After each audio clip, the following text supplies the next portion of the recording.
Okay, Kenyans, mimi najua mimi ni king wa kiki.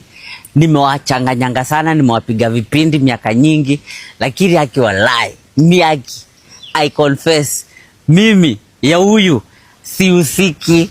Huyu mother mimi amenipiga by surprise. The story imetoka, my brother has called me, my big brother Kioko. Akaniambia huyu mother amekuanga kutafuta for 5 years, hata ashaipiga hata kwa simu yake.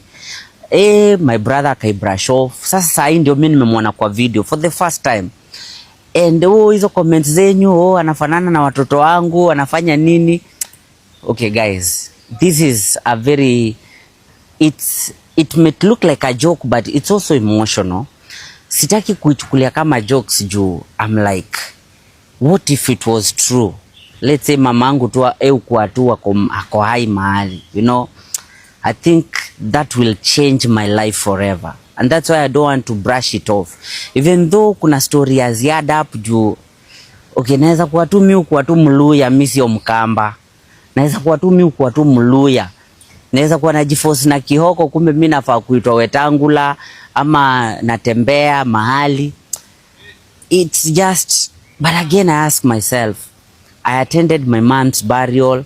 I was a child, yes, around 7 years old, but I witnessed that grave. So I'm just, should I pursue a DNA? Is it even possible? Guys, aki mwenyewe sijui.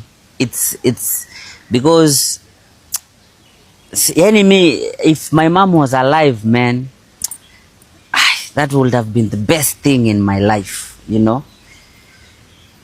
I don't know what I should do. I have no contacts of this woman. How will I get her? Someone help me. But guys, okay, mimi kuna jokes nyingi, but this one, this is it. Manzingi kwa still love your God walai. Sijui ningekuwa wapi.